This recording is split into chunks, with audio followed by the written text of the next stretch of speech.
वो टॉपिक जिसकी आप सबको बल्कि हम सबको बहुत ज़्यादा ज़रूरत है, क्योंकि रमज़ान जब आता है ज़ाहिर है तो हमारे खाने पीने की जो आदतें वो भी मुख्तलिफ हो जाती हैं।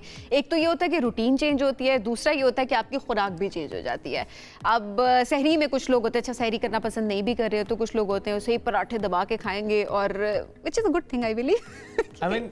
आप भी खाते हैं? नहीं, पराठे तो नहीं खाता मैं। हाँ, वैसे पराठे नहीं खाता। लेकिन सहरी अच्छी करनी चाहिए, ये बात है। सहरी शुड बी हैवी, बट उसमें ये जरूर देखना चाहिए कि आप उसमें जो चीजें खा रहे हैं और उसकी आपकी तबीयत खराब ना हो ना। एग्जैक्टली। लेकिन उसके बाद इफ्तारी की अगर बात की जाए तो फौरन आपका मैदा खाली है और आप फौरन तली हुई चीजें खाना शुरू कर देते हैं। पकोड़े तो मस्ट हैं जी, 30 रोजे 29 रोजे डेली पकोड़े ना हुए तो इफ्तारी तो हो ही नहीं सकती। पकोड़ों को अपने दस्तरखान से हटा दीजिए, खत्म कर दीजिए, इनको बनाना छोड़ दीजिए, तलना छोड़ दीजिए, बस कर दीजिए। समोसे, रोल और ऐसी बहुत सारी चीजें होती हैं जाहिर है जो आपकी सेहत के लिए नुकसानदेह होती है, स्पेशली जब खाली मैदा आप फौरन ऑयली चीजें खाना शुरू कर देते हैं तो उसके क्या सेहत पर असर होते हैं। अदरवाइज भी सिर्फ ये नहीं कि खाली पेट तो तली हुई चीजें नुकसानदेह हैं, अदरवाइज भी डेली बेसिस पे ना 30 के 30 दिन आपने जो 30 पकोड़े खाने हैं, फौरन आपकी रूटीन डेली एक ही रूटीन है, तो ऑब्वियसली कभी कभी तो कुछ नहीं होता, लेकिन जाहिर है वो भी होता होगा ऑब्वियसली, लेकिन डेली जब एक रूटीन जाहिर है बड़ा मुश्किल है। अच्छा, अब किस तरह से आपकी रूटीन होनी चाहिए, कैसे आप अपनी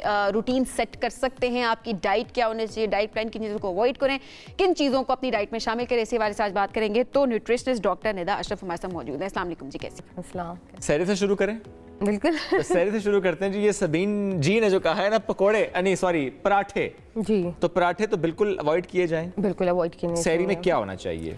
देखिए, सहरी में हमें कुछ ऐसी चीज़ें लेनी चाहिए जिससे कि पूरा दिन हमें भूख भी ना लगे, प्यास भी ना लगे और फीलिंग भी हो स्टमक की। लेकिन इंसान है ना, ऊंट तो है नहीं कि स्टोर कर लेंगे, भूख तो लगेगी। हाँ, नहीं तो वही नहीं, आप हमारा फूड या उसका सिलेक्शन फूड चॉइस ही ऐसी होनी चाहिए। देखिए, जैसे हम नॉर्मल रूटीन की बात करते हैं, जब हम दिन स्टार्ट करते हैं तो हम कहते हैं फाइबर और जो कार्बोहाइड्रेट्स का जो मेन पोर्शन है प्रोटीन का भी, तो आप वो दिन के स्टार्ट में लें, ठीक है। तो इसी तरह से हमने वो सहरी के साथ करना है, ठीक है, कि जिसमें फाइबर आ जाए, प्रोटीन आ जाए, कार्ब्स का एक पोर्शन आ जाए, फैट्स का आना जरूरी नहीं है उधर, कुछ एक हमारी जो रिक्वायरमेंट है उसके अकॉर्डिंग हम लेंगे। तो जो हमारे पास फैट्स जो एग योक से आ जाते हैं, जो हेल्दी कोलेस्ट्रॉल हमें देता है, वहाँ से आ जाएगा इस तरह से। बट लोग जो जितना आप ज्यादा ऑयली चीजें सहरी में खाते हैं, पूरे दिन आपको इतनी ज्यादा प्यास लगती है। ठीक है, तो एक तो होगी रोटी जो कि हो होल व्हीट की चपाती हो, ओट्स हो सकते हैं, ठीक है जी। फिर आप वो ले सकते हैं, बार्ली पॉरेज ले सकते हैं, आप रेगुलर पॉरेज भी ले सकते हैं। उससे क्या होता है कि आपको कार्ब्स भी मिलता है, आपको फाइबर भी मिल जाता है, क्योंकि वो दूध में बन रहा होता है, तो मिल्क की भी आपके पास वो आ जाती है। अंडा ऐड कर लें अलग से? अंडा उसके साथ नहीं ऐड करना होता, यही एक गलती हम करते हैं। मैं मील की बात कर रहा हूँ, उसमें ऐड नहीं कर सकते? जब आप दूध या दूध से बनी हुई चीज ले रहे हैं तो आप अंडे या चाय को उसके साथ अवॉइड करते हैं। अच्छा जी, क्योंकि ये आपके ना एब्जॉर्प्शन को इफेक्ट करता है। हम क्यों कहते हैं कि भाई मैं तो बड़ा हेल्दी खाना खा रहा हूँ, भाई खाना पीना मुझे लग नहीं रहा, या कोई मेरी डेफिशिएंसी है तो वो खत्म नहीं हो रही, इसीलिए नहीं हो पा रही होती, क्योंकि हम चीजें ले तो रहे हैं, हम डाइट से न्यूट्रिएंट्स ले तो रहे हैं, बट वो एब्जॉर्ब नहीं हो पा रही, बैलेंस नहीं है किसी भी तरह से। अच्छा निदा, आपने जो बात की कि पराठा ना खाएं, उसको अवॉइड करें, वैसे पूरा दिन आपका स्टमक खाली तो है, पूरा दिन भी तो आप कुछ नहीं खा रहे, अगर आप इफ्तारी थोड़ी बैलेंस कर देते हैं, अच्छी कर लेते हैं, तो पराठा आप खा सकते हैं, ऐसा नहीं है? क्योंकि पराठा नहीं खा सकते ऐसा नहीं है, बट हमें पराठे अवॉइड करना चाहिए, क्योंकि देखिए हमारी दूसरी तरफ भी तो फूड चॉइसेस इतनी अच्छी नहीं है ना। क्योंकि देखिए, जहाँ पे अगर हमने सहरी में पराठा भी ले लिया, उसके अंदर भी घी जा रहा है, वो बन पे घी में रहा है, और उसके बाद जब हम इफ्तारी में जा रहे हैं तो हम हाई कैलोरिक फूड ले रहे हैं, डीप फ्राइड फूड ले रहे हैं, ठीक है। और सबसे ज्यादा कॉमन आजकल मिस्टेक जो हम लोग कर रहे हैं, हम रेडी टू कुक फूड ले रहे हैं, ठीक है, जो पैकेट फूड, हाँ, जो पैकेट फूड आता है वो आप लाते हैं और उसको फ्राई कर लिया और वो, तो वहाँ से एग्जैक्टली, तो ये चीज़ें भी तो हमें नुकसान दे रही होती है। तो फिर उन चीज़ों को बैलेंस हमने करना है। हम ऐसा नहीं है कि पराठा बुरा है, या लेकिन हम बैलेंस की बात करें कि अच्छी ऑप्शन क्या है। तो जो अच्छी ऑप्शन है क्या है, वो होल व्हीट की एक रोटी हो जाएगी, 2 ब्राउन ब्रेड हो सकते हैं, आपका 1 कप लो फैट मिल्क में बना हुआ ओट्स हो सकते हैं, या आपका पॉरेज हो सकता है विद ड्राई फ्रूट्स और फ्रूट्स, ठीक है। ये आपका हो सकता है। जो आपने चाय लेनी होती है सहरे में, वो जो आप अपनी सहरी या ब्रेकफास्ट में भी जनरल भी मैं बात करूं, तो आप अपना ब्रेकफास्ट करके उससे 15-20 मिनट बाद चाय लें, उसी के साथ ना लें, ठीक है। वो हमारे न्यूट्रिएंट्स के एब्जॉर्प्शन को चेक करता है। चाय और दूध अगर आपने इस्तेमाल करना है तो अंडा इस्तेमाल ना करें उसके साथ। आपने दूध के साथ अंडा और कैफीन इस्तेमाल नहीं करना। ठीक है, ठीक है। अगर आपके ब्रेकफास्ट में पॉरेज आ रहा तो आप उससे 15 से 20 मिनट्स बाद अपनी कॉफी। इससे क्या होता है, आपकी सेहत पे क्या असर होता है? अगर दूध और अंडा साथ इस्तेमाल करें तो क्या होता है? ये आपको नुकसान नहीं दे रहा किसी किस्म के आपके बॉडी में, बट इसकी क्रॉस कॉम्बिनेशन है ना, ये आपकी बॉडी में जितने न्यूट्रिएंट्स आपने इन दोनों चीज़ों से लिए वो आपकी बॉडी में एब्जॉर्ब ही नहीं हो पाता। लेट्स सपोज जो कैल्शियम है वो दूध में कैल्शियम होता है और चाय में कैफीन है, तो जो कैल्शियम आपने दूध से लिया साथ ही आप चाय या कॉफी ले रहे तो वो आपकी बॉडी में कैल्शियम एब्जॉर्ब नहीं होगा, वो आपकी बॉडी से as it is excrete out कर, फायदा नहीं है उसका, कोई फायदा नहीं। अच्छा, ऐसे में क्वांटिटी कितनी होनी चाहिए ये भी बता दें, क्योंकि जिस तरह हमने बात की कि दबा के सैरी करो आप, तो हाँ कितना जरूरी? देखिए जो सर्विंग साइज होता है पर पर्सन, वो जो हमारे पास एक रेगुलर, अगर मैं पॉरेज की बात करूँ, ओट्स की बात करूँ, तो जो एक नॉर्मल हमारा स्वीट डिश का बाउल होता है, ठीक है, वो एक सर्विंग साइज है, ठीक है। एक एप्पल जो है वो एक सर्विंग साइज है फ्रूट्स का, ठीक है। 1 कप यानी कि 1 स्मॉल बाउल जो होता है अनकुक्ड वेजिटेबल्स का, वो 1 सर्विंग है। जो स्वीट डिश के हमने बाउल की जो हमने बात की, एंड हाफ कप कुक्ड जो है वही कप जो है हाफ कुक्ड वेजिटेबल्स का एक पोर्शन है, ठीक है। तो आप इसमें से ऐसे कर सकते हैं कि अपने सहरी के अंदर आपने एक चपाती ले ली, वो भी कार्ब्स का एक पोर्शन है, सॉरी 2 पोर्शन उसमें कार्ब्स के आ जाते हैं, वो आप ले लेते हैं। साथ में आप हाफ कप वो ले लेते हैं बाउल आप वेजिटेबल, जिसमें से चिकन के कीमे के साथ या रेगुलर बीफ कीमे के साथ उसमें कोई वेजिटेबल बनी हुई वो आपने ले लिया, ठीक है। Low fat and with less chillies, ठीक है, क्योंकि हम चिलीज बहुत ज्यादा ले रहे होते हैं, वो हमें पूरे दिन में जो है उसके साथ अदरवाइज भी वो आपके लिए नुकसानदेह हैं। अब आते हैं प्यास बहुत लगती है। अब आ जाते हैं अफ्तारी पर, वक्त बड़ा मुख्तसर है, अफ्तारी में आते हैं। अफ्तारी का आगाज़ ज़ाहिर है सुन्नत भी है, खजूर से आप करें। खजूर is a rich source of fibre, energy भी है उसमें। अब इस खजूर के बाद हम किस चीज़ का इस्तेमाल करें अफ्तारी में? अच्छा, अक्सर हम लोग गलती क्या करते हैं, जैसे हमने अफ्तारी की ना तो पूरा ग्लास पानी का हम पी लेते हैं, कुछ लोग तो पानी से ही अफ्तारी करते हैं फौरन। ये चीज़ नहीं करनी। अच्छा, पानी भी नहीं होता, आपने जूसेस होते हैं, एग्जैक्टली, हाई शुगरी ड्रिंक्स जो होते हैं वो लोग ले लेते हैं।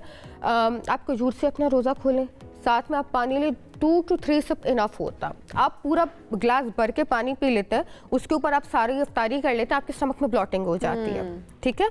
तो आपने 2 से 3 सिप इनफ है, ठीक है, आपने वो लिए। उसके बाद आप कोशिश करें कि आप अपना खाना खा लें। रोज़े फ़र्ज है, पकोड़े फ़र्ज नहीं है, ठीक है। हमारे उसमें जितना रोज़ा फ़र्ज है उसी तरह से पकोड़ों की कितनी वो माउंटेन बनी होती है डिश में। और कितने लोग अभी आपको नापसंद कर रहे होंगे इस बात के बाद, क्योंकि ये कहां से आ गई है, कौन बात ठीक है, रोजे फर्ज है, पकोड़े फर्ज नहीं है। इसके साथ साथ एक और भी चीज हम देखते हैं, फ्रूट चाट। हाँ, ना fruits are healthy, but generally हम देखते हैं कि वो बड़ा हैवी हो जाते हैं बोल। क्या वाकई क्योंकि उसमें ड्रेसिंग्स होती है ना, लोग सिर्फ फ्रूट चाट तो नहीं ले रहे, उसके अंदर वो किसी न किसी किस्म की ड्रेसिंग डाल शुगर भी डाल रहे हैं, क्रीम भी डाल रहे हैं, शुगर ऐड कर रहे होते हैं, वो कोई फ्लेवर ऐड कर रहे होते हैं, वो क्रीम्स ऐड कर रहे होते हैं उसमें, तो उसके तो वो न्यूट्रिटिव वैल्यू सिर्फ नहीं रह जाती। लेकिन अगर सिर्फ नॉर्मल हो, क्योंकि मेजॉरिटी ज़ाहिर घरों में हम देखें तो क्रीम या इस तरह फ्रूट चाट में इस्तेमाल नहीं हो, नॉर्मल एक फ्रूट चाट होता है वही इस्तेमाल हो रहा है। आप अफ्तारी में सबसे पहले फ्रूट्स का इस्तेमाल करें और उसके बाद बाकी चीज़ें खाएं। मैं ये अपने पेशेंट्स के जो मैंने प्लान्स भी किए हैं रमज़ान के, मैंने उसमें ये सजेस्ट किया, क्योंकि पूरा दिन आपका स्टमक एम्प्टी है, ठीक है, आप एकदम से उसमें बड़ा हाई कैलोरिक फूड ना डालें। आप रेगुलर फूड अपना डिनर कर लें, जो आपका डिनर है जिसमें रोटी या चावल है, कार्ब्स का पोर्शन, वेजिटेबल या कोई मीट प्रोडक्ट है वो वहाँ से आगे। आपने अपना अफ्तारी रोज़ा खोला, अपना खाना खाया, 2 घंटे बाद 1.5 घंटे बाद आपने चाय के साथ अपना कोई स्नैक ले लिया, जो कि 2 छोटे समोसे हो गए या 2 पकोड़े हो गए या इस तरह की कोई चीज़ आपने उसके साथ। पकोड़े खाएं, लेकिन खाने के बाद खाएं, बात खाएं। और अगर आपको लगता है कि आप पे फर्ज कर दिए गए, आप इस क्वांटिटी में नहीं कि आप बिल्कुल सारे खाएं, मतलब 2 देखें, जो 2 पकोड़े हैं वो आपको एक टाइम पे कम से कम 217 से लेके 315 तक कैलोरीज दे रहे हैं, ठीक है। अब आप खुद सोच लें, 2 पकोड़े या 1 बाउल फ्रूट चाट जो कि आपको 100 से 120 कैलोरीज दे रहा है। न्यूट्रिएंट्स भी ज़्यादा है, फाइबर भी ज़्यादा है, फिलिंग भी ज़्यादा है, आप फ्रेश भी, उसके न्यूट्रिटिव वैल्यू भी बहुत ज़्यादा और एडवांटेजेस भी बहुत ज़्यादा। पूरी क्रेविंग को कैसे रोका जाए? अफ्तारी के दस्तरखान को देखकर हम अक्सर देखते हैं ना कि आपने तो सोच लिया कि जी आपने सिर्फ खाना खाना है, लेकिन जब आप कहीं इकट्ठे बैठ के अफ्तारी करें जिसमें काफ़ी कुछ मौजूद है उसमें कैसे रोकें अपना हाथ के पकौड़े की प्लेट की तरफ भी ना जाए, समोसे की तरफ भी ना जाए, रोल की तरफ भी ना जाए, कचौरी की तरफ भी ना जाए। इसे कहते हैं अपने नफ्स पे कंट्रोल पाना। ईमान ताज़ा कर दिया, ईमान ताज़ा कर दिया। कंट्रोल, और इसी का नाम है रमजान। सुभान अल्लाह जी। ऐसा ही है, ऐसा ही है। और जो हम बात कर रहे हैं ना पोर्शन कंट्रोल की, कैलोरी कंट्रोल की, इसकी ये आप पूरे घर पे इम्प्लीमेंट करें। ये नहीं है कि कोई जो अपना वेट लॉस करना चाहता है या कोई स्पेसिफिक डिजीज़ के साथ है तो वो इस चीज़ पे चले, इस पैटर्न पे चले। नहीं, आप सबका करें, क्योंकि सबको ही घर में इश्यूज आना शुरू हो जाते हैं रमज़ान के पहले हफ्ते के बाद। हम तो बड़ों को भी, छोटों को भी। ऑफिस में इफ्तारी करनी है, हमारा उस टाइम इफ्तार ट्रांसमिशन चल रही होगी, तो इसलिए मैं पूरी टीम को कह रहा हूँ कि नो पकोड़े, नो समोसे, नो रोल एंड नो कचौरी, सीधा सीधा। 2 पकोड़े अलाउड है एट अ टाइम। सी कह रही आप ना खाइएगा। इनको कंट्रोल कराएं जी पहले। देखिए, नहीं 2 पकोड़े वो एट ए टाइम खा सकते हैं। आपने कहा था डिनर के बाद, डिनर के बाद आप चाय के साथ अपना कोई स्नैक के तौर पे इसको खा सकते हैं, तो 2 ही पकोड़े आते हैं डिनर के बाद। तो हो सकता है 2 घंटे बाद। कुछ लोगों का जो अफ्तारी होती है बस वही डिनर होता है, वो उसके बाद सहरी में खाते हैं, उस दौरान वो कुछ भी नहीं खा रहे होते हैं। हाँ, उसमें भी यही होता है ना कि लोग, अगर वो लोग इस पैटर्न को फॉलो कर रहे हैं कि वो अपना डिनर ही अफ्तारी में ले रहे हैं। कुछ लोग ऐसे करते हैं कि वो अफ्तारी में जो सारे स्नैक्स अलग कर रहे होते हैं, करके उसके बाद डिनर चल रहा होता है। नहीं, वो नहीं, आप अफ्तारी के टाइम पे डिनर करें। किसी और तरफ चल रही होती है एक्चुअली।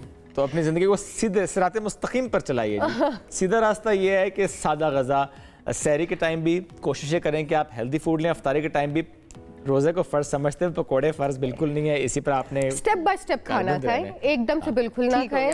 आपने अफ्तारी की बजाय आपने वहाँ पे डिनर किया, उसके बाद आपने स्नैक उस पे किया, लेट टाइम में जैसे कि आप पूरा दिन आपका तरावी से पहले बाद में हल्के से स्नैक्स खा लें। एग्जैक्टली, आप फ्रूट चाट को जो उस टाइम अफ्तारी में आप खा रहे होते हैं और खुद को ब्लॉटिंग फिर आपको हो जाती है, उसके बाद आप उसी फ्रूट चाट को आप एज अ स्वीट डिश खा लें। बिल्कुल सही है। And again connect with your body. आपको आपका मैदा आपको खुद भी बता देता है, आपकी बॉडी आपको खुद भी बता देती है क्या चीज़ है जो आपके लिए सही हो रही है, इस पर क्या चीज़ें गलत नहीं हो रही है। एक बात और भी है ना, घर में अम्मी पर, बहन पर, भाभी पर, बीवी पर, जो खातून जिसकी जिम्मेदारी आपने लगाई हुई है या समझा है कि जिम्मेदारी सिर्फ उसी की है, हालांकि उसकी सिर्फ नहीं है, उस पर रहम करें। वो पकौड़े तलने पे ना लगाएं, उसको फ्रूट चाट बनाने पे ना लगाएं, फ्रूट वैसे खा लें। रोजा उन्होंने भी रखा हुआ होता है, हेल्प जरूर करें। एग्जैक्टली,